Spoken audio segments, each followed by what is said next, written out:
Stay to the end of the podcast if you want to see my really fat cat.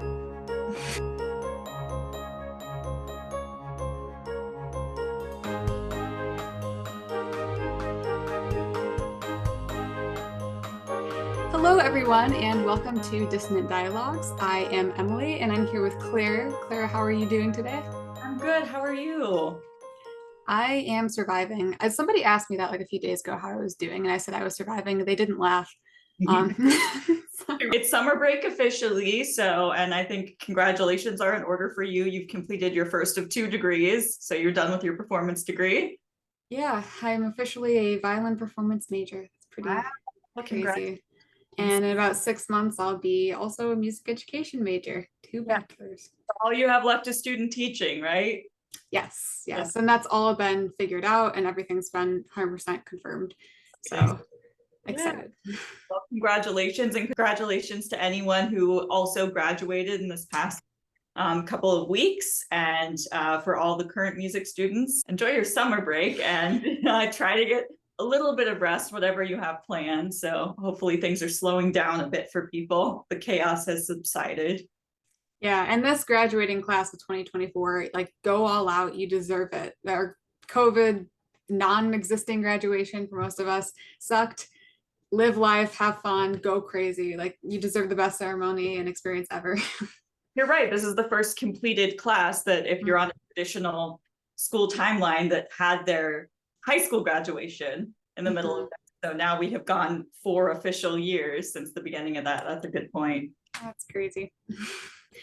Well, today we are talking about a hugely important topic in the music industry in general, which is networking. And I feel like this just comes up so much. It's such a question when I do the Q&As on my Instagram page. There's always a question about networking in there, and it's the thing that people are afraid to talk about, and it's the thing that I am not afraid to talk about because it gets me so worked up and like passionate about it. And I'm like, no, because there are so many misconceptions about so much, and it can really destroy a lot of the closeness in the music industry, which there should be. What is networking? First, Claire will kind of define that. I'll bounce off that.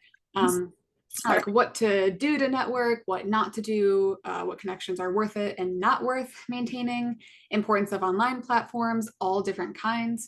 We'll go with instrumental and singer specific advice and like how to share contact info in today's world, all that stuff. So that's what we're going to get in today. Yeah.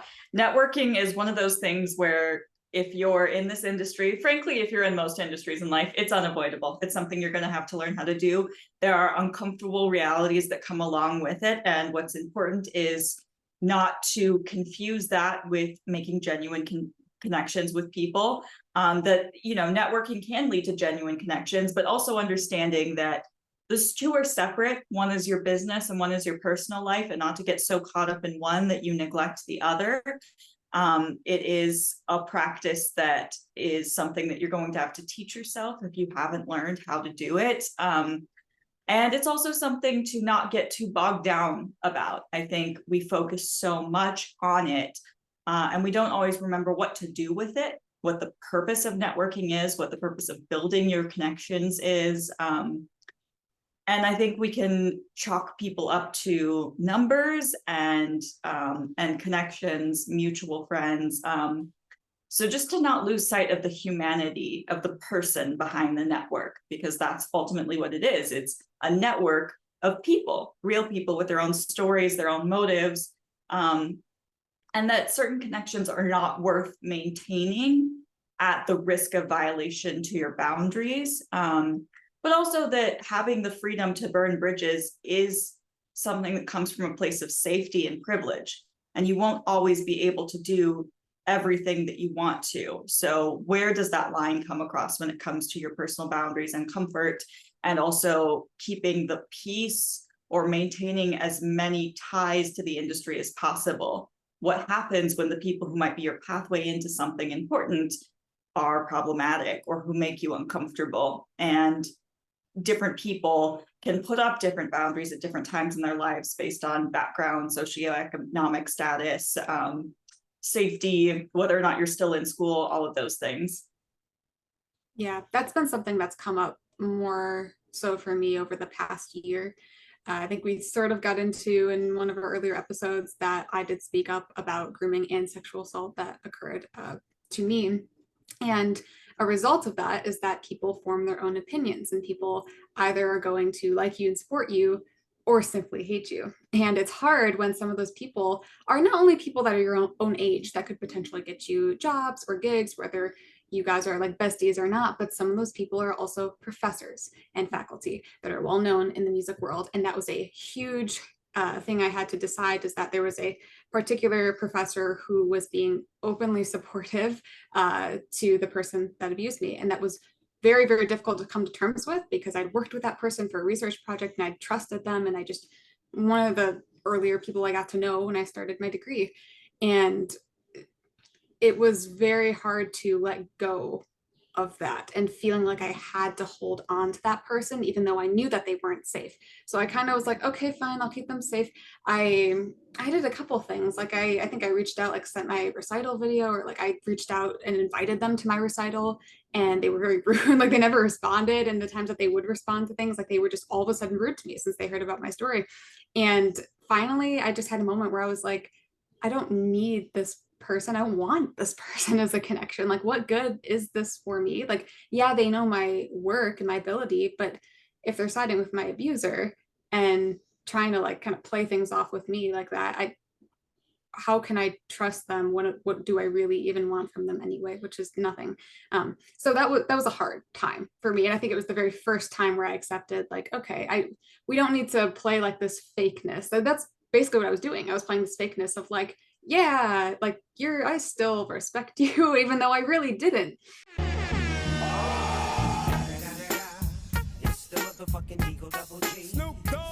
Yeah. And there's a lot of fakeness that happens between people, where it's like, even with people like colleagues, and you talk and pretend like everything's fine, and then you turn to the next person and you talk bad about them, and then that's what creates this whole drama thing. It's all tied back to networking, which is crazy. Yeah, yeah. And, when a story like yours comes out, it affects a community, not the way that it did you.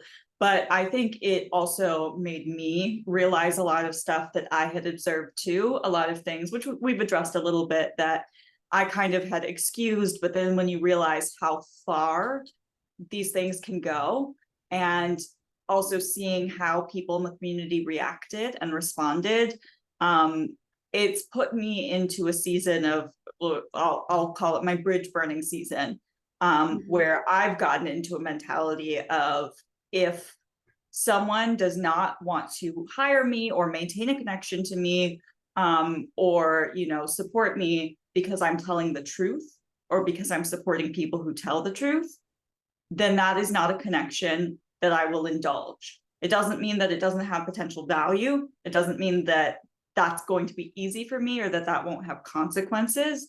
But that is something that I have decided not to sacrifice anymore. But I do want to make a clarification that not everybody has the privilege to do that. I do tend to think like silence is, in the midst of oppression, is basically the same as taking the side of the abuser in any situation, any toxic environment. But I also want to pair that with the nuance that if you are somebody who is fully supporting yourself through school, is working multiple jobs, if you're somebody who is the first generation of a college graduate or a college student in your family, and if you're a foreign exchange student, if you're immigrating to the country, if there are stakes are different for everybody. Me being able to say I am deciding to burn bridges is an act of privilege on my part. I'm at a point in life where I am trying to claw my way back into the music world and figure out where I fit in. And I have decided that I'm just going to carve my own niche and try to take as many people with me as I can. But for some people, that's not an option. For some people, with their parents, with their safety in their home, with their economic situation, with their background, or just with personal comfort, shame, anxiety, that may not be where you are. And that is okay. I would say, there's a certain amount of ambivalence that I can't respect, a certain amount of playing the field and saying, oh, I'm not really taking sides. That's gross. But protecting yourself and your career without perpetuating harm that's something that I'm trying to be non-judgmental of, because everybody is in a different position and you never know. Now, that's not an excuse for bullying somebody who survived or, you know, anything like that.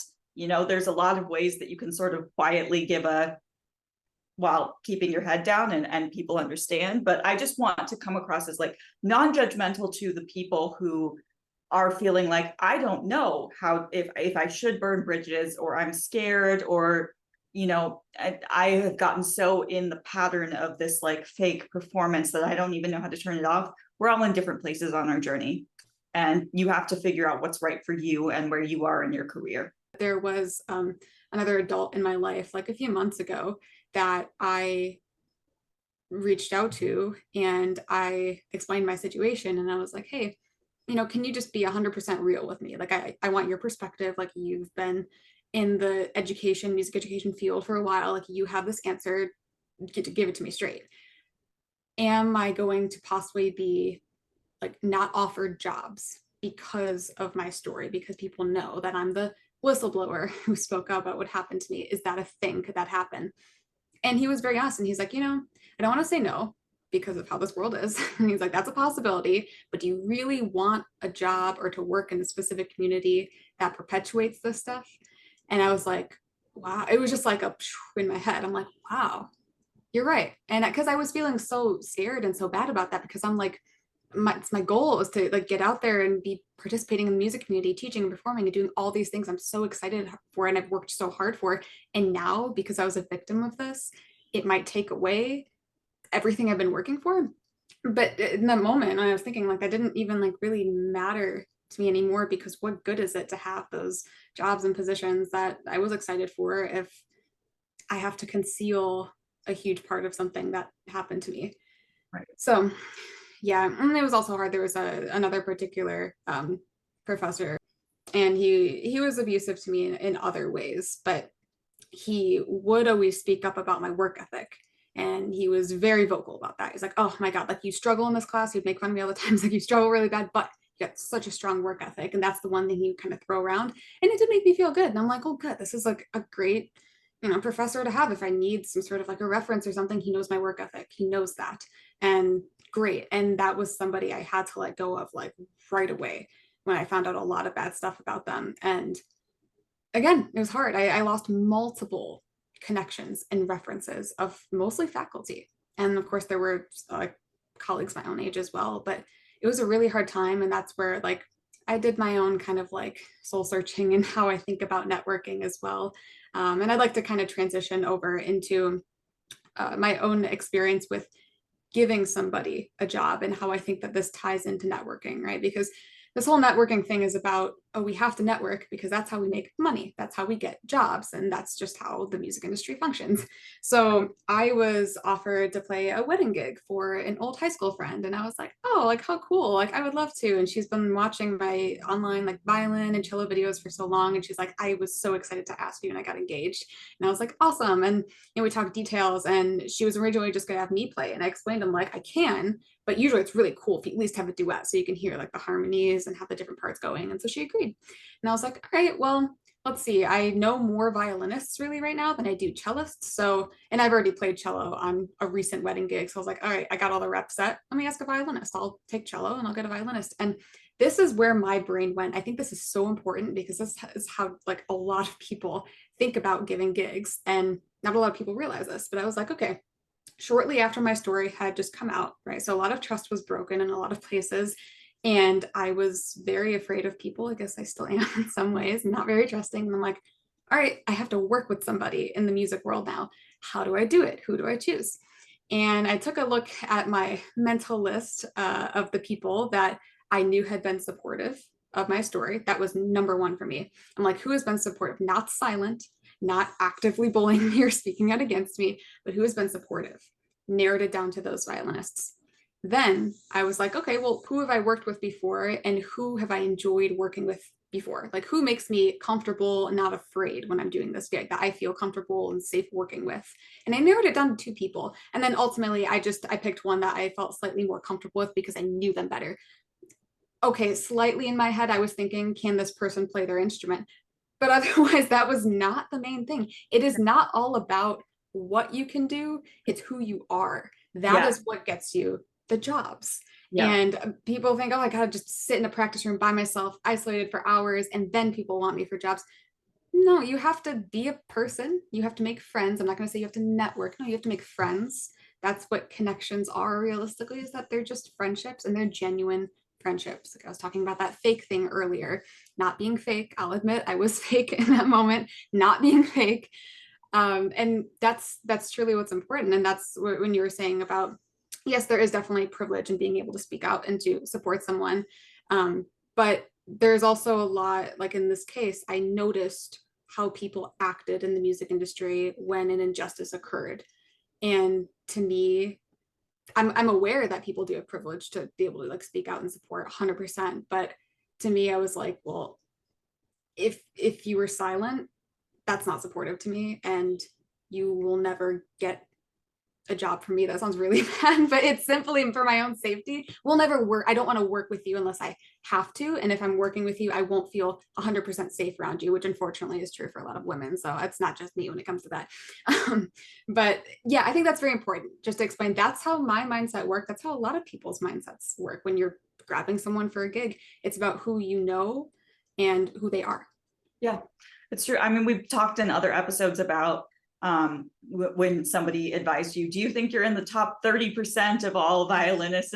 And that is such a limiting and, in my opinion, unrealistic way to look at jobs. I mean, there are so often people reach out first to the people that they know and they trust. And yeah, you probably hope that those people are hardworking and talented and can do the job.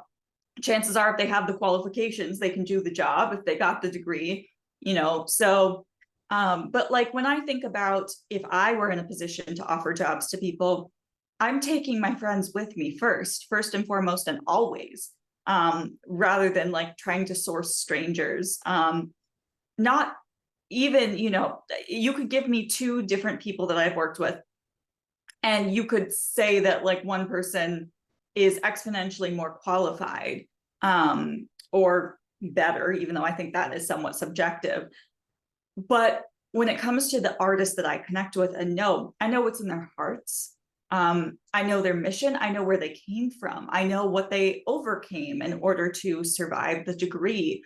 I know what they stand for. I know what causes they support, what they've tried to do with their lives. And not all of us are always in the position to offer other people gigs. I think there's a lot of mythology in the music industry about the inside man. Once you keep your head down and follow all the rules, you can eventually become successful enough in a mainstream circle that one day you'll have the power, and then you can make things better.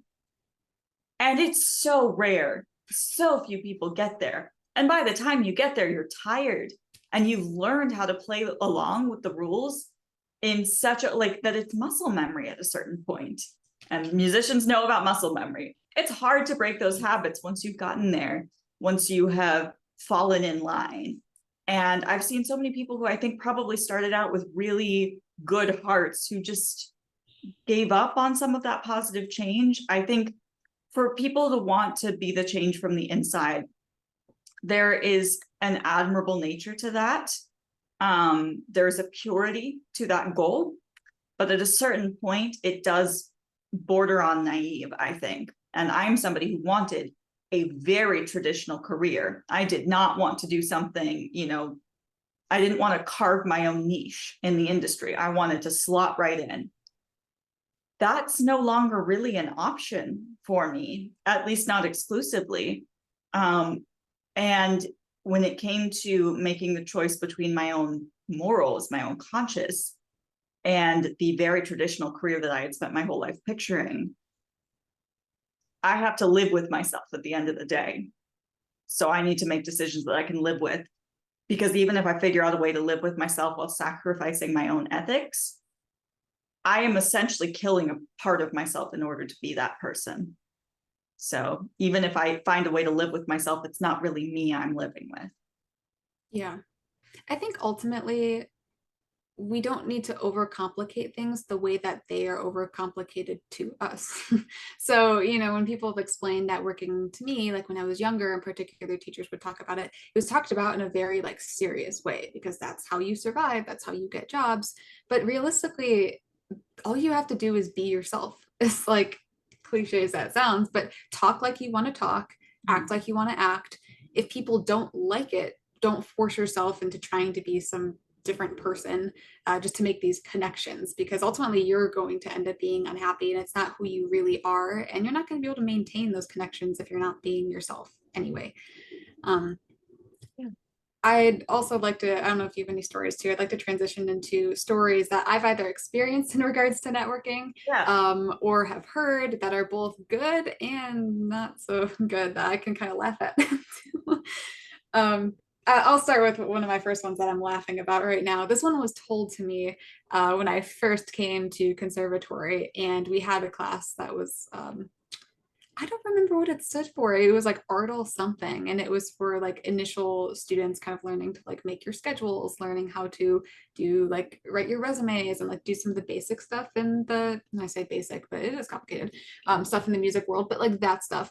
And we had like a whole class session on networking, and our teacher gave us an example of, they were at like some sort of social event for musicians, and everybody's like talking, they have like their wine glass or they're like eating something, and just everything's casual and nice.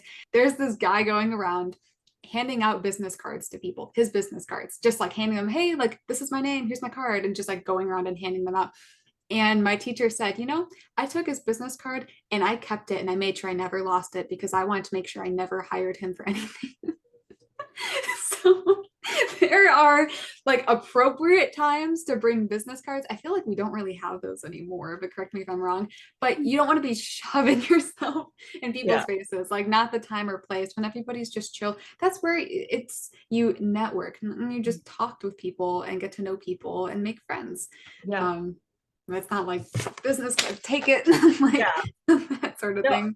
I think that's really interesting because I think there is a subsection of people who would think that that is the appropriate way to go about it. I think particularly older people, oftentimes older men, a lot of people make jokes about like, oh, your boomer parents telling you to get a job, just say, march in and demand to shake the hand of the manager.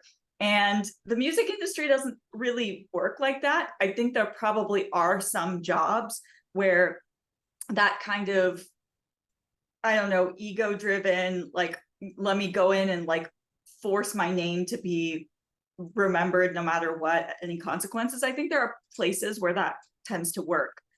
But artist circles, it's a lot more, you really have to ingratiate yourself to other people a lot more. And it's also, society has changed. People want to like you, not your brand. And branding is important. It is something, but it's a secondary thing to who you are. I was going to ask, like, do you feel like networking was something you were taught to do like growing up, or do you feel like that's something that you've really fine-tuned for yourself in your adult life? I had to relearn and fine tune it. I was taught it, but I had to go all about and redo everything that I was taught. I think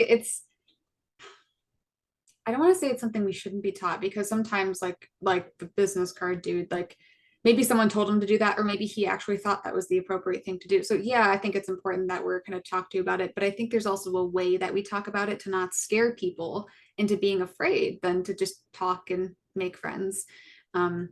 It's also like it's something we can talk about in terms of the music world, but I feel like this should also be talked about in just like general education, like growing up K through 12, just Yeah. learning how to communicate with people. But we're too busy learning about like y equals mx plus b, which is much more important than social interaction.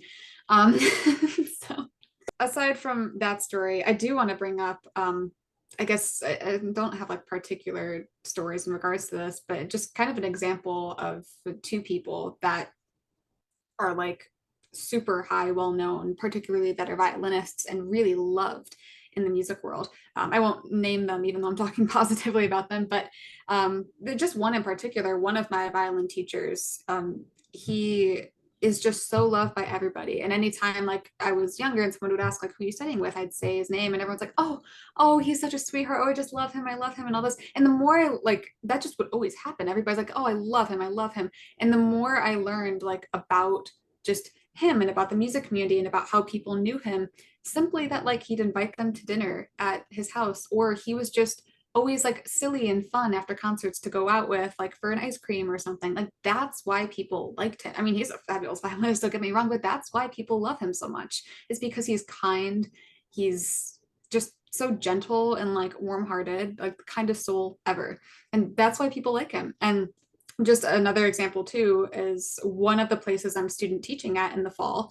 There was one in particular I really wanted. One, because he is just an incredible teacher. Like I've observed him teach before and worked with him before, and like I was like stealing all of his teaching ideas. Literally, I have a whole like document of like his ideas. He's just incredible as an educator.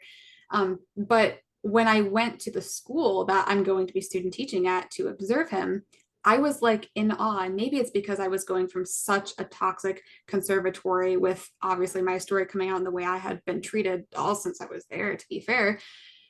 It was like a culture shock. And I went in there and he was chilling with the security in the front, like waiting for me. He was going to walk me in, and he was just having the most casual conversation with security, just being so down to earth and fun with them and like pretty intimate, getting to know their lives. And then as we walked down the hallway to the orchestra room, there was like classes going on, but there were occasional people like in the hallway, and he would say hi to everybody, whether it was a student, whether it was another faculty member. And it wasn't just, hey, how's it going? No, it was something more like intimate to that person. Like he knew everybody. Yeah. And I probably looked so stupid because I'm not used to that. And that was awesome. I was so happy. And immediately I'm like, I have to student teacher. I want this to be what I make of my own classroom culture and my own self. I want to be that way. And I probably looked dumb because I was just like, oh my God, like, is this how life is supposed to be? Like, I love this. It's great. And yeah, he's just another example too. And I told people I was student teaching with him. Like other musicians in the community that knew him were like, oh, my same reaction to my violin teacher. Oh my God, I love him. You're gonna love him. He's like the best. He's so nice, so kind. And it's always that. And he gets a lot of work. He does. And so does the violin teacher I was talking about, a lot of work, because they're a joy to be around. They're genuine, they're kind, they're nice. Memorable. And exactly. Yeah. Yeah. I would say that my voice teacher had that same sort of gift. I think when we talk about networking, we think about self, when really it's about others, leading with empathy, reading the room, studying social cues. So often when we learn about business, the business mentality, even especially outside of the music industry, it's very me driven. It's a little bit egotistical. It's kind of about shoving your way into a room and carving out a space for yourself and centering yourself. And we're artists at our heart. Like, I think that's something we have to keep in mind, is that we did this because we want to serve others. Music is not about you. Performing is not about you. It never really gets to be about you. You're a conduit for a voice, for an emotion, for a social movement.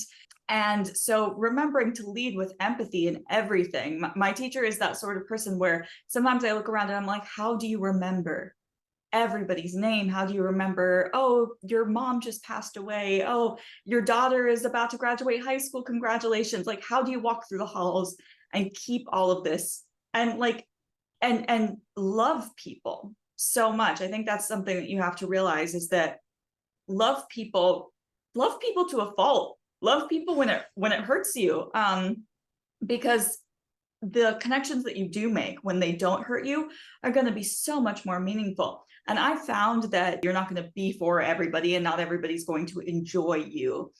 But when it came to actually like being in the frying pan with people, when it came to being in, like, down to it, when I'm working on a show, when it's tech week, when something is happening, even the people that I got along with the least, I find it impossible not to adore them in that minute, because you're making art together and you're having, I mean, if you have time, you're having conversations, you have a shared goal. I'm remembering to see the humanity in everyone else. And it's hard when you're tired. I'm very I don't know if you consider yourself introverted. I'm extremely introverted. I feel like I used to be extroverted and everybody just got to me, and now I'm introverted. Not that introverted is a bad thing, but it's only bad when it's taken from you who you initially are. Yeah, and people mix up introverted with shy. Like, I'm not shy. I'm clearly very talkative. And I was raised to network. I grew up being taught, you know, we all had jokes that my dad must secretly be a spy because he could sit down on a plane to dinner like with anyone, and he would within 5 minutes figure out some common connection that he had with somebody.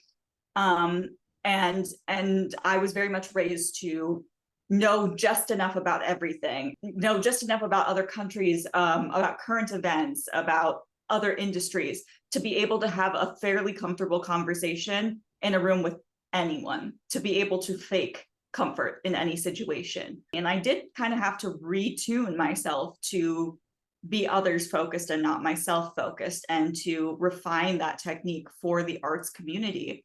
And to be comfortable asking questions and comfortable admitting when you don't know things. There's something to be said for faking it until you make it. We all have had that moment where somebody mentions a festival or a teacher or a performer, and we're like, yeah, 100%. And then later going home and like, who is that? What is that? Am I supposed to know? We've all done it.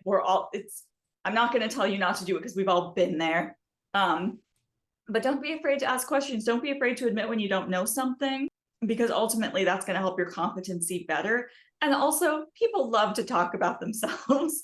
So when you ask them questions, I think we all think that they're going to be like, oh, you haven't heard of that performer? You haven't heard of that venue or that festival? Ooh, who are you? But really, they're thinking, ooh, I get to talk about that now. And so not being so afraid to have a gap in our knowledge somewhere, because nobody knows it all.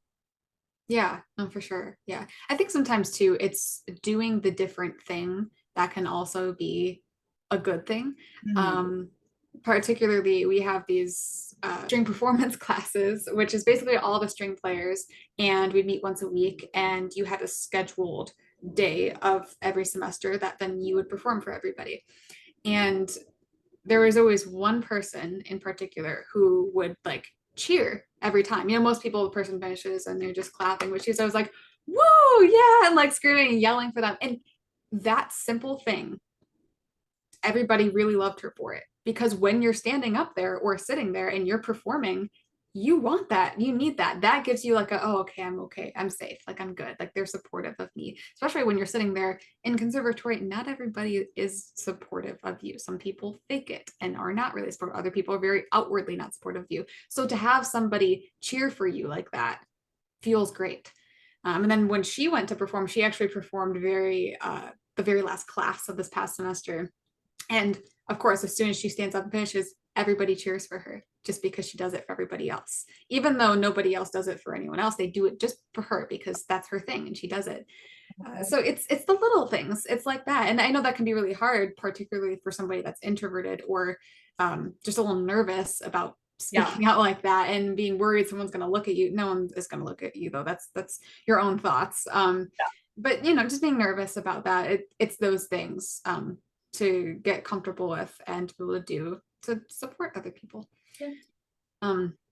But kind of going down to our next little category here is talking about the importance of online platforms for networking as a musician. Initially, we were going to have like a totally separate episode about like social media as a musician, and maybe we'll do that down the line and talk about more specifics.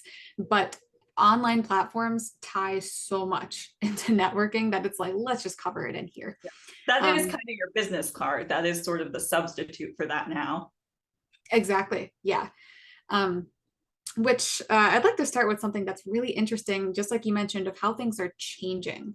So when I was in high school, I mean, I started my Instagram account when I was in 8th grade, but when I was in high school, I mentioned it to my violin teacher because it was kind of growing and I was creating a little community on there and I thought it was cool. And I was documenting all my playing and seeing my progress and everything. And I mentioned it to my teacher, who is like kind of older, maybe in his like 60s.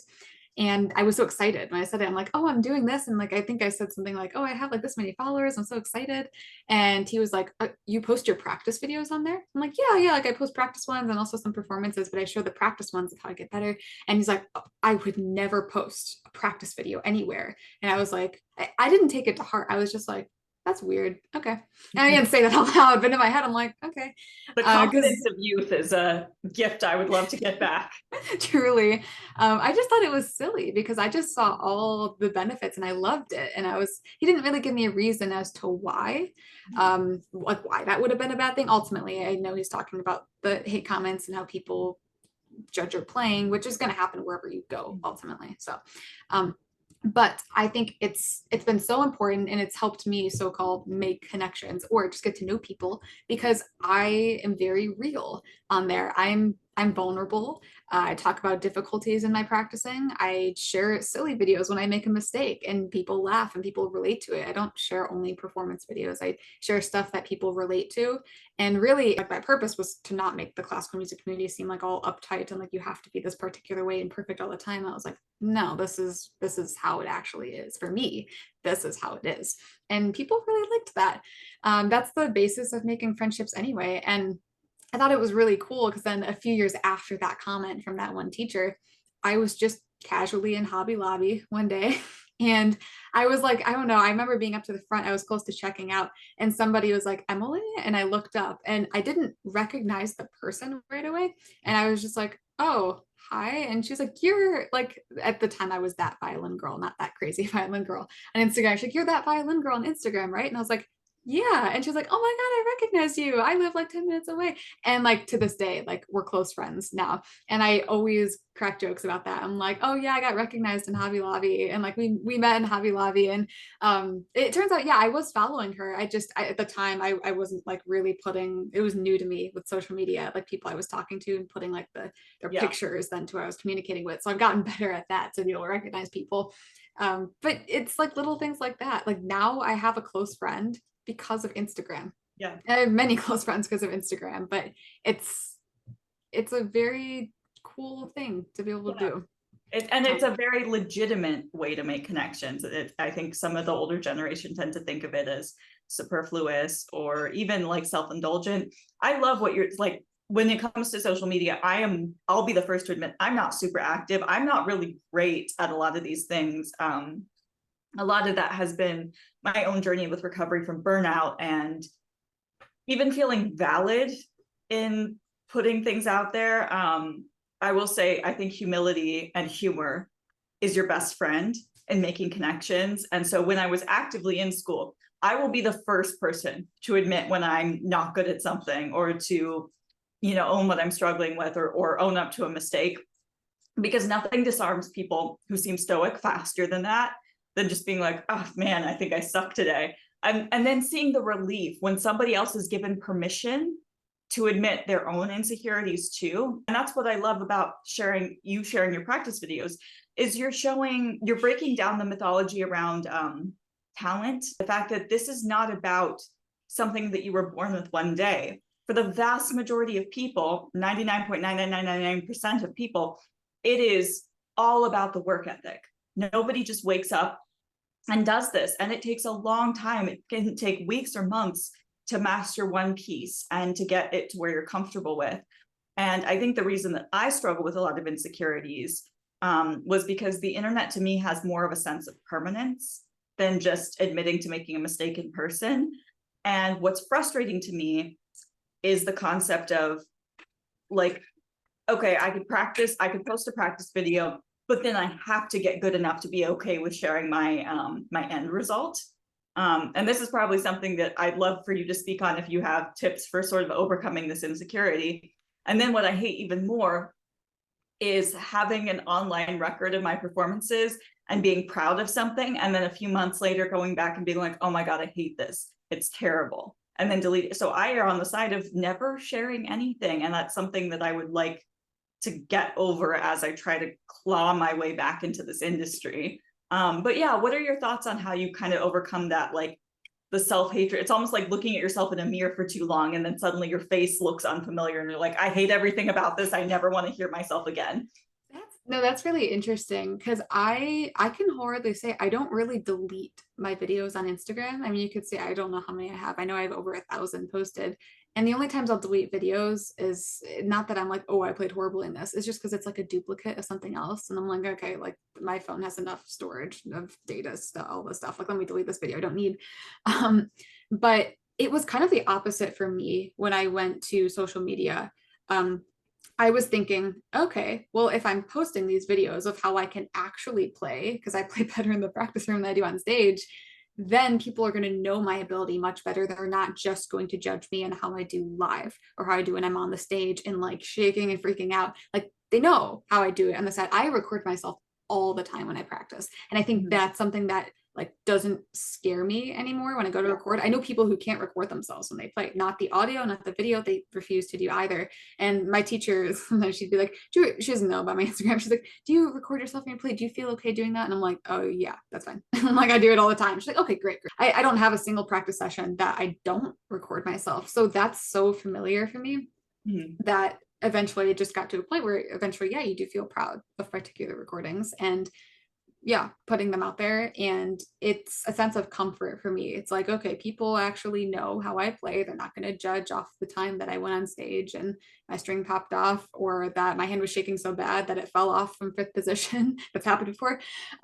It's a sense of comfort. And I know that people, if they want me for a particular performance job or a teaching job, they can go on my Instagram page and there's like a huge thing of different performance like pieces I've played in different styles. I have teaching videos on there. I feel comfortable because I'm like, well, if I am called to go in and give a master class, I don't feel like they're only going to judge me based on how I give this master class. It's like, no, it's because I have video, I have proof of how I actually can teach on there. I don't have to be nervous that this is it. This is the first impression because I feel like my impression's already in existence. I don't know if that makes any sense, but no, it does. I also like clearly it might just be a therapy thing that I'm just sitting there going like how, because I record a lot. Can I look back at it? Not really. Can I put it out there? I really struggle with just feeling so inadequate. It's easy for me to remember a performance positively, but I can probably only think of maybe 3 recordings in my entire life that I would still show people. And even then, I'm not going to check in on them too often because if I listen for it too many times, I'm just going to want to erase the entire thing. And that's something my teacher would talk about a lot too, when I would just talk about like, oh, I don't like practicing in front of a mirror. I don't like looking back at me. Like, and he was like, well, you're the musician that you are. You're never, it's like, yeah, none of us are entirely happy. All of us have had times where we wished we had someone else's ability or tone or vibrato or breath control or whatever other people have. You know, we've all had those times where we wish stage presence or charisma. We've all had that. But you're the only body that you get. And the music that your physicality, your brain and your body are capable of making together, that's all there is. And if you can't find a way to love it, then you know you're gonna have to fake it until you make it. Or I was waiting for the time to interrupt you and say that. Yeah, I mean, you do. I think that's something that I still do as I say and not as I do, because it's been a very hard journey, and imposter syndrome is a bitch. Like it really is so hard to hear other people and hear other people's maturing and nuances in their playing, and just think like, also understanding that you can't hear yourself accurately. I think that's probably true of everybody, especially singers. Our bodies are not designed, you can't hear yourself accurately. What that's Mark always would say, ugliness is next to godliness. Because if it sounds ugly to you, it probably sounds good out there. But yeah, you're absolutely right. Like in order to make those connections and in order to maintain your brand, like you do have to put yourself out there. You're always going to be your harshest critic, I think.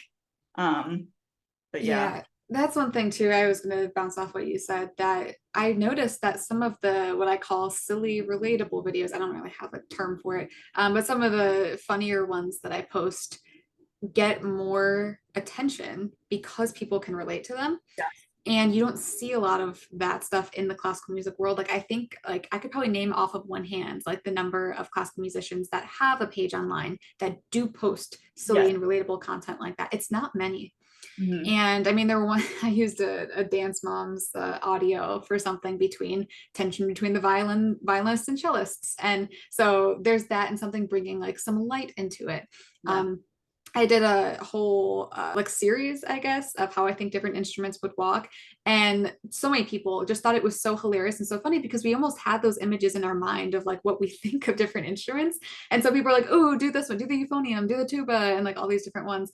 And it really did bring a lot of people together and people thought it was funny. And I got a DM then from some high school and they were like, hey, we really want to do this idea in our school. Is that okay if we do this? And I'm like, go for it, 100%. So it's those little things that bring people together. There is a lot of good, and I'm not gonna lie, there's not always good in online platforms. There were also a lot of comment because most of my videos, aside from the silly, relatable, funny stuff, are like this much of me and just me practicing and me playing something or me teaching something. And when I'm doing silly dances or something funny, imitating like an acting scene or doing something within like my silly videos, immediately it's a woman standing in front of a camera and their eyes go straight to the body and they're like, oh no, she's just dancing the silly way because she's trying to show off her body, she's just doing that for view. I cannot tell you how I have my comment sections like very like clean and restricted and safe and stuff, but I can't tell you how many of those came up. And it was hilarious to me. Claire and I talked about this, it was just hilarious to me because not a single second was I thinking about what I was wearing or me simply moving in one particular way being taken as something sexual. Also, Okay. if just so you know, like Emily is very nice, very kind to people. I will hurt you. If you go on and you leave gross comments, I will try to find your mom's social media and tell her. So Claire has taught me about how to deal with that. And it honestly, like, really, it feels good sometimes. Like, I know I'm doing the right thing when, I mean, the guys, they have their girlfriend's pictures right yeah, there and their tags. I'm like, okay. And I click on it and I'm like, hey, just so you know. And I inform them. Or their mothers are in their pictures yeah. too, right there. I'm like, you're not even trying to hide it. Mm-mm. I think it's really important to bring up because if you are a female, if you have a female body and you exist, You that's can't. going to happen wherever you are. And I Mhm. don't want to scare people off of doing silly, funny videos or showing yourself on social media because of it. It's unfortunately just something that you can't escape. Yeah. And you just have to, unfortunately, have to kind of learn how to deal with that stuff. Like I said, I've kind of gone through the period of time trying to figure out how to handle that stuff. But it's just a reality. And oh my God, we should do a whole other episode on that because that's something else. Yeah. Yeah. Damned if you But do, damned if you don't. So you might as well just exist. yeah, but the good stuff too about like online platforms is even virtual collaborations. I've Mhm. done quite a number of those. A year ago in particular, I remember doing quite a few. One was somebody from Colorado, and I just like reached out to them on Instagram. They had a similar page like mine. I was like, hey, want to do a duet and a cappella? And they're like, yeah. And we picked something and we did it. And it's cool because I mean, you're also kind of doing something nice for somebody else. Is like you're almost like introducing yourselves to each other's followers, but it's fun because you get to know the person and you get to play with somebody in a different way doing it virtually. It's different than in person, so it's interesting. But then not only just sharing practice videos, especially if you're not comfortable with that, but sharing performance videos too. Like I said, it shows your ability. You could potentially be hired for a performance just by showing your ability. Yeah. Teaching videos, you can be handed private students. I've had that happen to me. I mean, I do market myself online, so I've simply gotten students that have just like come to me because they see my teaching videos on YouTube or on Instagram or TikTok or something like that. But also I've had people be like, hey, I love your teaching videos, and then like a few weeks later they're like, oh hey, I have an extra private student that I can't take, would you like them? It's those little things too. And I actually had one friend even tell me, I really love your teaching videos, I hope it's okay, but like sometimes I steal some of your teaching analogies that you use. And I'm like, we all do it, girl. Like, Yeah. like that's a compliment. Thank you. No one's an island. We all get it from somewhere. Yeah. I love that. I think what social media does give me hope for is the spirit of community, because music is communal from the time that humans have, been able to like barely looked like humans. We have been making art, and it's been a communal experience that hasn't always been about who we glorify up on the stage and like make super fancy. Like the idea of like the jam session, the idea of being in a room and chamber music parties and cabaret nights. And something my teacher does a lot when he'll host people, his husband is his pianist, is his accompanist, and people will just bring their binders and they'll just sing for each other. And I think we need to get back to that a little bit. You know, the thing that TikTok does that I love the most is when people will duet videos and add instruments, you know, so like there'll be like that cat video where they made the cat singing, and then like they add more on and it becomes like a New Orleans jazz piece on top of that.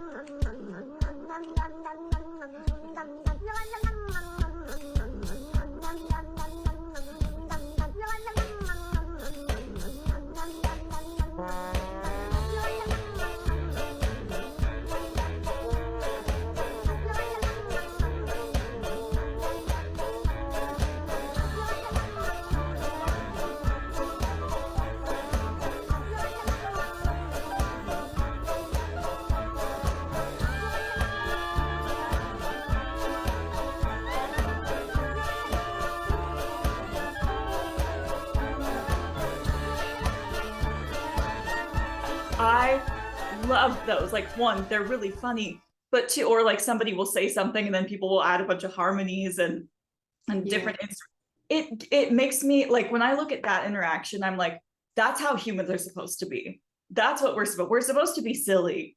And we're supposed to have these like, honestly, silliness is such an underrated gift, and levity. And I always, and when you see them, you're like, those are really gifted people who are like making really complex collaborative musical arrangements based on how a cat meowed strangely. And I love that. And I think we need to get back to realizing that, like, while our society has removed aspects of community from our day-to-day life, while our village has become extremely individualistic and people are kind of all out for themselves, we do have pathways back to that sense of community.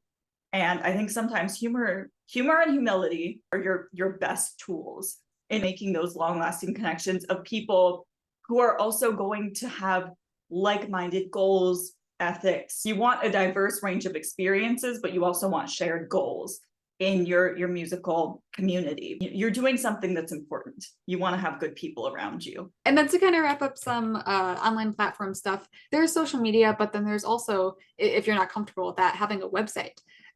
Which I, in my podcast notes, I wrote, do it, like in caps, because that's like what I would tell anybody for a website. I wouldn't want to force people into social media, although I'm also a huge advocate for advocating for yourself in that way. But websites are probably the easiest to do in place of that. For me personally, I've used Wix before and I like it. I think it's cool. Yeah, I've heard a lot of good things about Squarespace too. But those are the only two I know of. I made my website, I think that was like early on during the pandemic. I was just trying to be productive during dark times, and I'm like, I'm gonna make a website. I'm so glad that I did. If I'm correct, I think I like sat down for like 5 hours and like things were all up in there. And then throughout life, you know, I change particular like headshots, or my bio changes slightly because I graduate or something, you know, all those little things. And then getting professional headshots, yes, that's also a part of your website. I guess particularly instrumental side, but maybe also some of this can be taken for singers as well, is to get a lot of different angles, because you never know if they just want like quite literally just your head, or if they want like a full shot of you or a half shot of you, or like maybe if there's going to be something where you need like a rectangular photo like shape of you, like, so do a lot of different things, get different angles. If you play a secondary instrument, or if you conduct, bring that instrument and bring your baton. You're going to want a picture with your baton. I have this like really like evil looking one of me with my baton, or I'm like looking all serious, but also I have ones of me with my violin. Mostly because that's my primary instrument. I have quite a number of me with cello, and then I have like 2 of me with viola, because although I don't get to play viola that much, I still do teach it and I still do take gigs on it, so it's important to have that. And then of course the baton one for conducting. So those are all very important. And one other thing I totally skipped over for the website stuff, I think what people get nervous about for website is like, what do I do? Like, what do I put in there? Simply, there's designs as well. So you don't have to just like, it's not blank space and you have to fill everything up, but use those particular designs that you think fit your vision.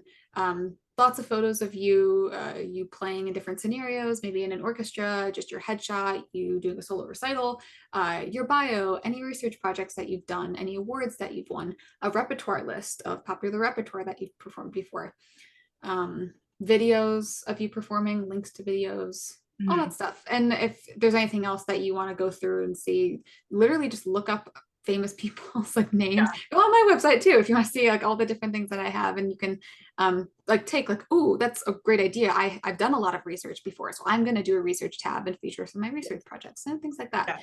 But it's very important. It's an important part of networking too, in today's day and age, because it's not, I guess, like too ideal to see like the business card scenarios often anymore. It's more just like having your website there.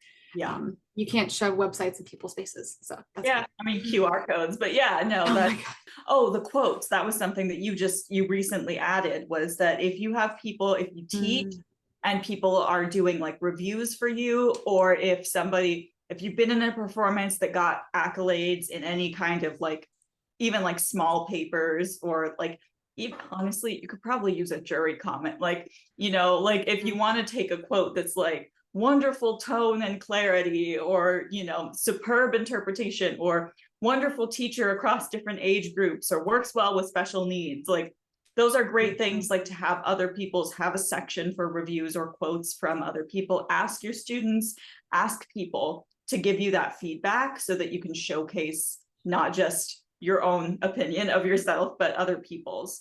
Right, exactly. When it comes to like instrumentalist and having that secondary instrument, I think the singer equivalent of that is, to keep in mind typecasting. Your voice part typically indicates what kind of character you're going to be cast as. And so that is important to represent. And particularly like if you're a mezzo, if you're a countertenor, it may be sort of expected that there's gender bending in your roles of casting. So while I wouldn't necessarily say you need to go put on costuming makeup and put on full drag, having, if you're a mezzo and you take some pictures, in like a dress and some in a suit, that can be valuable so that people see you, just, understanding that like, okay, if I'm a baritone and my cast is more like fatherly figures, or my cast is more villainous figures, you don't want to look the same in everything. You want to show off your acting abilities, and your secondary skills also should be advertised. Instead of a secondary instrument, it may be more like, are you a triple threat? What's your acting experience? What's your dance experience? If you're someone who isn't me, can't move at all. But if you're somebody who has, those secondary skills, or if you've taken jobs outside of that, I know a lot of singers work hard to get union credits. That's not something I have as much experience with, so I can't really talk about the SAG and the AGMA, but a lot of people, particularly in Chicago, there's a lot of good opportunities. So if you have those experiences, make sure to showcase that. If you are a dancer, to take some photos with dancing. And just making sure that that you're keeping in mind your typecasting, you're keeping in mind the kind of characters that you are most likely going to be playing, and you're showing the full range of those. I see. See, stuff I would have never known. I don't know anything about that. Yeah, and then our last little bit before we get into an Instagram question, I just have some kind of sporadic random tips that I'd like to throw out about networking. So just a lot of like little things, take as you please. Number one thing for networking, I guess not number one, but it's still important thing for networking is participating in smaller groups. So being a part of a chamber music ensemble, whether you create your own chamber group, or whether it's just like a short time thing, participating in like the little things, because we do a lot of time performing in large groups, but the way to network and make connections, make friends, is working in smaller groups, because you get to know people more intimately. So I would think about that.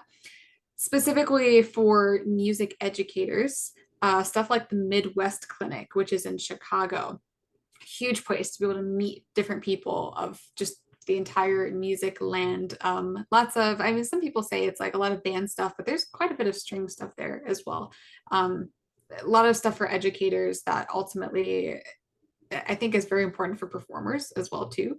Really just everybody in the music world. There's people from all different perspectives. And when I went there this past year, I met people from Canada, and like, people come from all around the world. So the Midwest Clinic is great, and it's 3 days total. And you basically go to a bunch of different clinics and performances, learn, buy a baton. They have really fancy batons there. And they have like all these booths and stuff with all this like cool music stuff to buy that you'll end up buying because it's like nerdy music stuff. You just have to buy it. And then of course like state stuff. So for Illinois, it's ILMEA. That's a really great place to meet Right. people as well.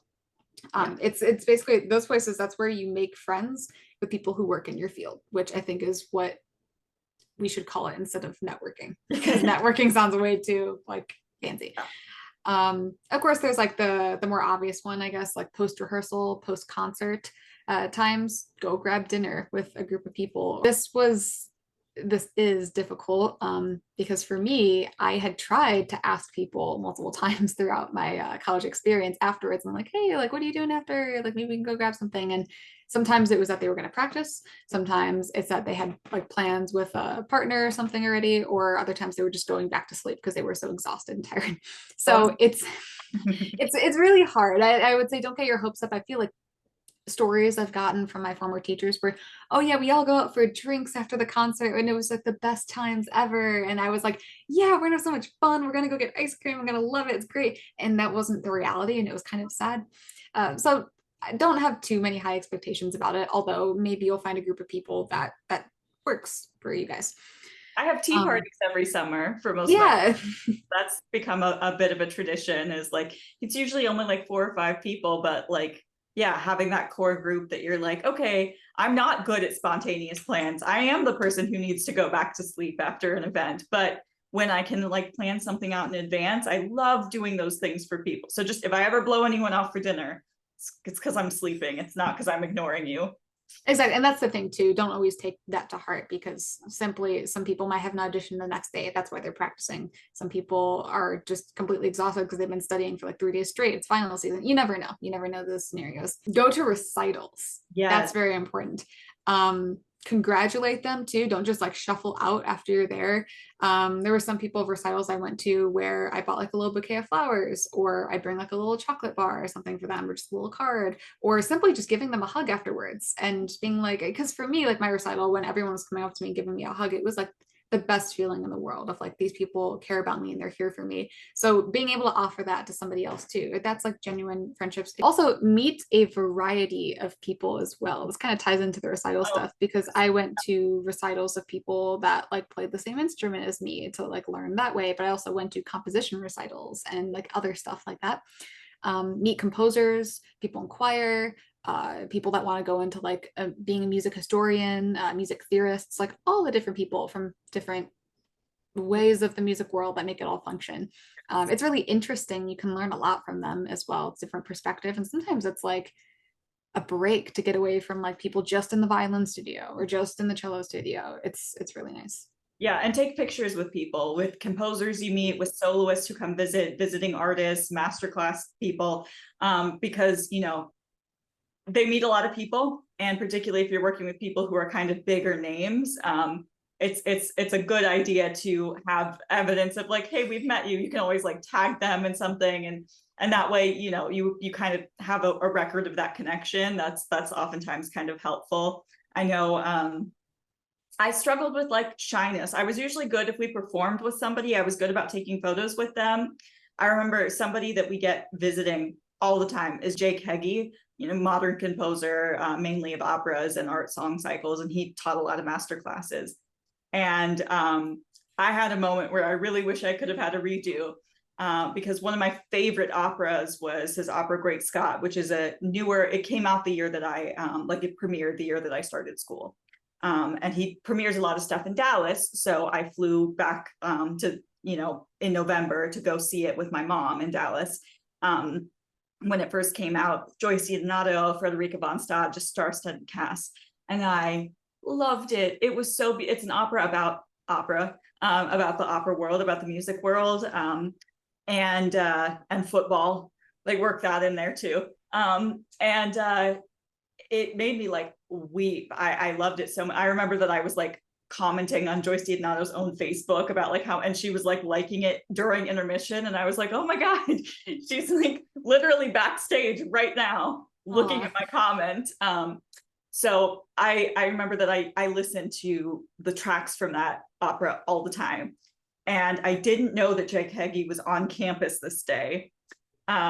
So I had my headphones in and I was in the elevator by myself listening to a quintet from Great Scott. I think it's quintet or a quartet. And doing that thing where you're kind of, when you're by yourself, where I'm sort of like humming every single part all at once. And like, it probably sounded like a complete mess. And I'm just like not paying attention. The elevator doors open and there's Jay Heggie in front of me. And I was like, oh no, oh my God, that's the most embarrassing thing. So what I did was I just got off the elevator and walked down the hall. I wasn't even at my floor yet. I just couldn't handle being in the elevator with just him. So have a little bit more gumption than I did in that moment. But yeah, you know. That's that thing. What's it called? Elevator pitch. Like have an elevator pitch for yourself. Not like if you have a business or some sort of organization, but just for yourself.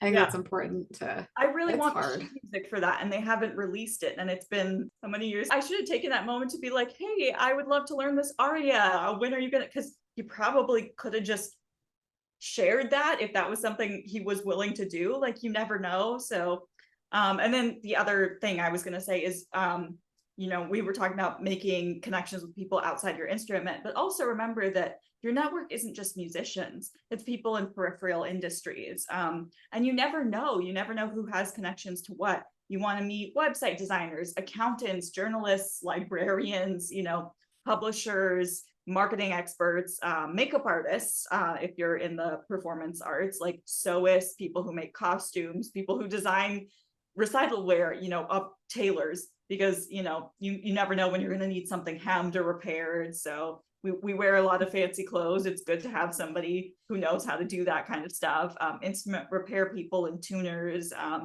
venue owners, and people who can just be your patrons. You know, people who are in attendance. A lot of the times we kind of just rely on our family, but you never know who wants to be there to support you. If you can find people with money, that's always nice. But like, remember that it's not always just the musicians. You need people to be a bigger part of your community. I was just flying to Utah for my baby sister's college graduation this past week. And I got on the plane and I was talking to the woman in the seat next to me. And she was, you know, a marketing expert. So I didn't necessarily know that I would have anything in common. She's like 60. You know, she asked me what I do about my background. And it turns out that her sister is a soprano who teaches at a university in Indiana. And so she knew a lot about the opera industry. On top of that, she had a lot of the same medical conditions, and her daughter had a lot of the same medical conditions. She grew up in a very similar religious background. So there were all these little like serendipitous interactions, and then we ended up exchanging contact info. And then even like once I got home, there was a note slid under our door from somebody a couple floors below me saying, hey, I'm so sorry about the rehearsal. I'm sorry it was so loud.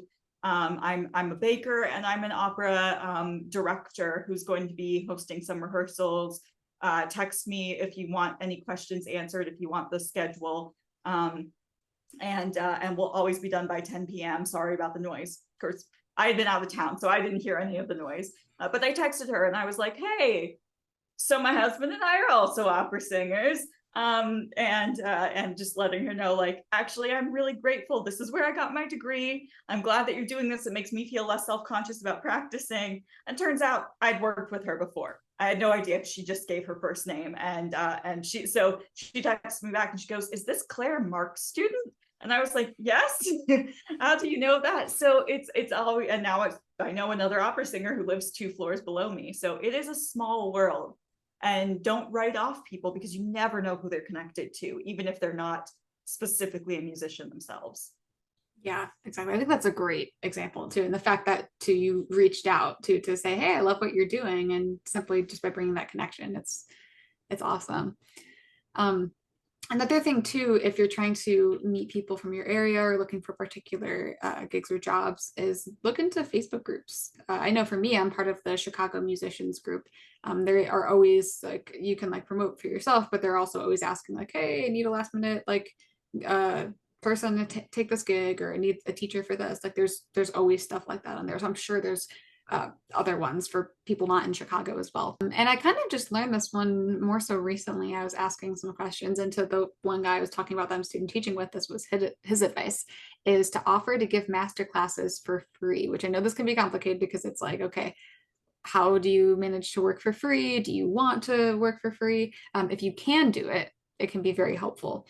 Simply just getting your name and your ability out there. This is why I like to post teaching videos online too, because I mean, maybe for a new area, I'll offer to do it for free and be like, hey, this is my experience. Can I do this? And then you end up getting work from there.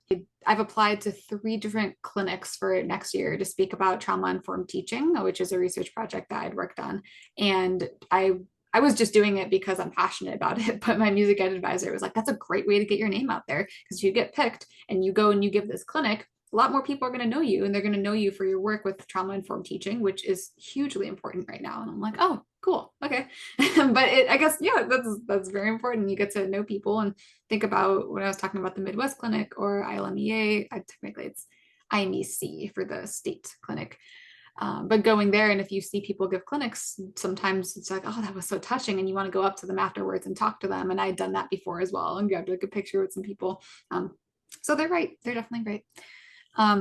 Be updated on new trends or happenings in the industry for discussion. That's a huge thing. Of course, it's important to know what's happening in your community. There was a story that just came out, I guess, like a week ago from Indiana University, of a professor that had sexually assaulted multiple students there and was still on faculty there. Luckily, that school handled it well, as far as I know, and that faculty member is no longer there. So good for them for handling it right. It's really shaken the music community. Again, these stories keep coming out. I think being aware of that stuff, being aware of the victim's name to go support her, but being aware of the person that did it and his many victims. Because immediately I was like, I want to know his name, so I make sure he's never around me and never around anybody that I care about or that I know, simply. So I made sure I knew his name, and I'm like, okay, making sure. So things like that, some really dark, drastic stuff, but also like the lighter stuff. I wish I had an example of lighter stuff that's come out in the music world recently. I don't know if you have one, Claire, but I don't. I'm sure it happens. Good stuff happens. It's hard.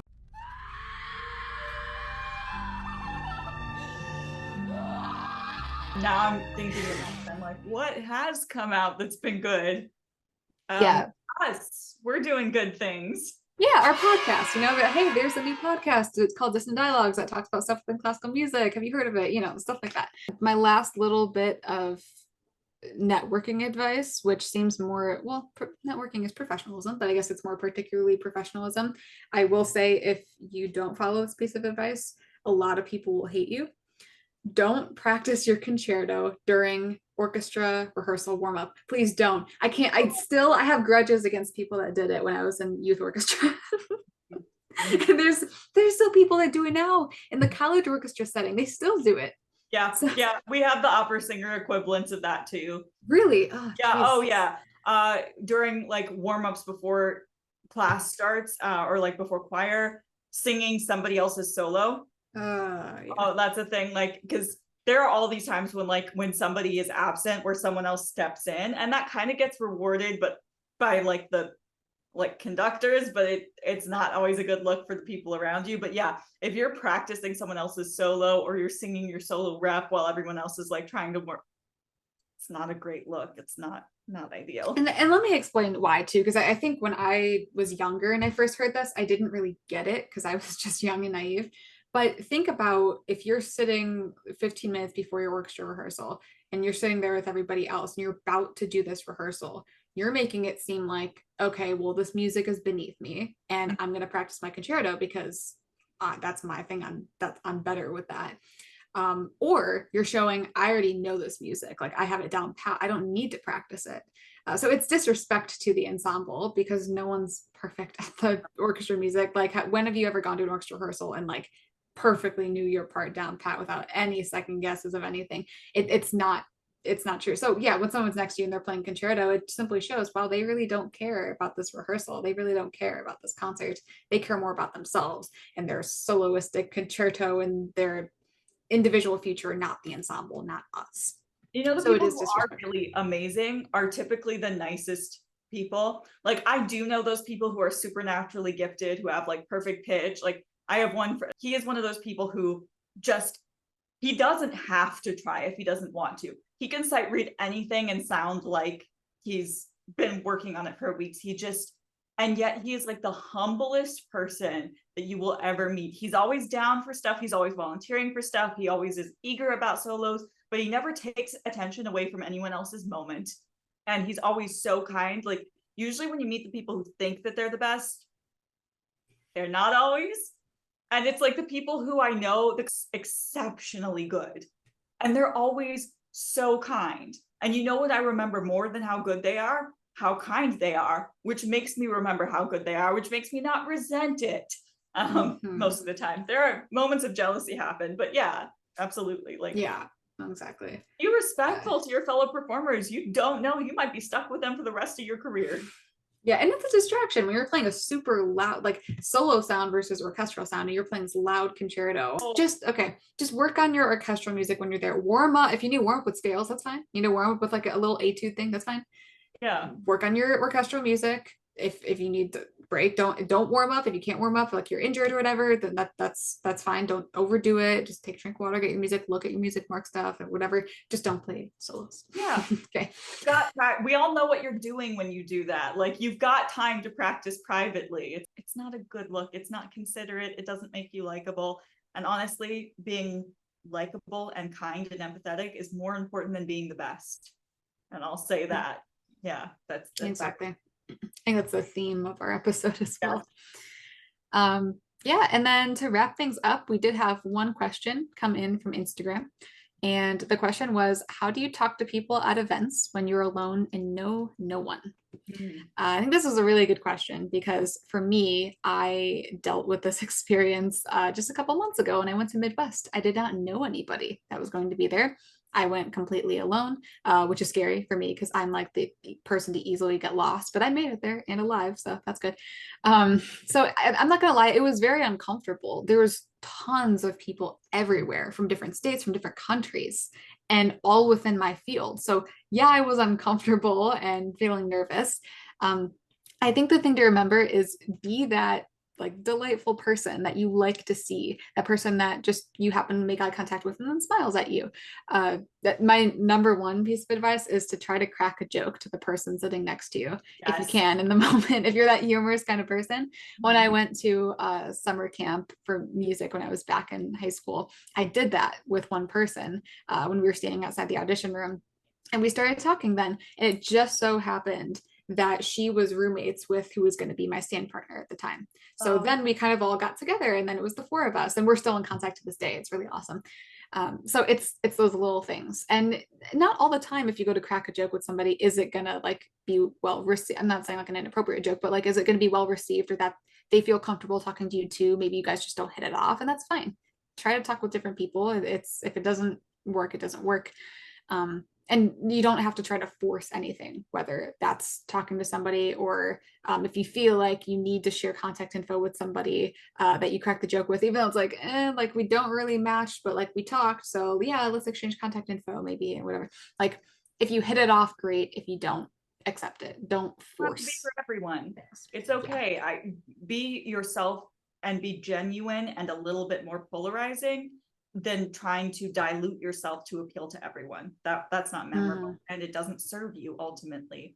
You know, like it's intimidating, but remember that when you're in an environment like that, you're there with the same goal as everybody else, and you do have a shared experience.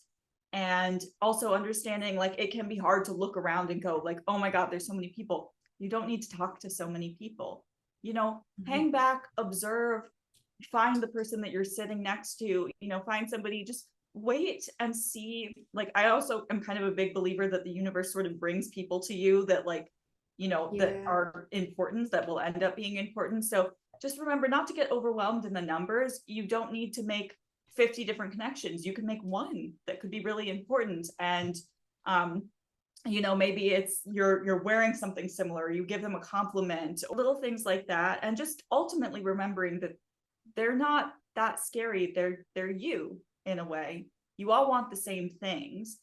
And if they don't, like if their goals aren't compatible with yours, if their perspective isn't compatible, there are so many more people. There are so many of us in the world. But ultimately, when you're out in public, assume that everyone has value. Like assume that everybody there has something to offer you. And then if you find that they have bad intentions, then then you can let go and know that you tried.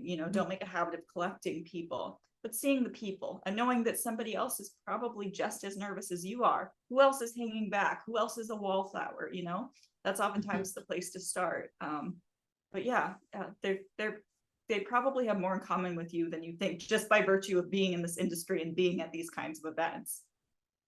Yeah, exactly. Come here, Casper. I made a promise. Here's Casper. He's waving to don't be camera shy. He's waving to everybody. He's so great at networking. Oh my God, but for real, talking about your pets, that's networking, because everybody wants to see pictures of your pets. Now, my pet is dead, so I do a little bit of a downer where I'm like, here's my cat. She's in a box. But I will show people pictures. That's the thing too. Whenever I'm talking to somebody, that's the first thing I ask, just because I want to see a picture of their pets. Yeah. Well, thank you everybody for listening. Basically, we taught you some networking tips or taught you how to make friends in the music industry. That's basically what we did today. We shouldn't even title it we have to title it networking, because I think that's important to break a lot of misconceptions. But if we could, we would title it How to Make Friends in the Music Industry. If you have any feedback, you can reach us at dissonantdialogues@gmail.com, or you can leave us a voicemail at 872-216-9032 with feedback. If you want to be a guest too, if you have any topic ideas, any questions, I think we're going to be adding on some guests pretty soon to our episodes, so stay tuned for that. You can reach out to us and give us a follow on Instagram and TikTok. We're Dissonant Dialogues on both of those platforms. And let's thank Casper again for his guest appearance. Thank you, Casper. And have a great beginning of your summer, everyone, and we'll see you next time.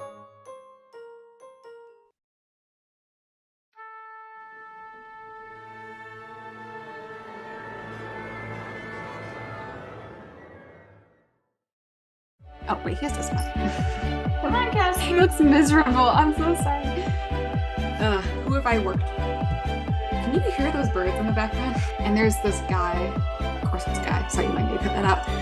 I no longer will be going there. Okay. I'm going to say something mean because I need to combine those humility. That's a gross word. The cat's about to take a bath, and when he does, his collar goes really not. So you don't have to do that. And okay, did I completely lose my dream? Oh, he's so fat, he moves the whole chair. So 7 years, 8 years. How many years has it been since 2015? Oh my God. 9 years. Come here, Casper. I made a promise. If you have any feed, it looks like I'm chirping. Okay, you don't have to hit me.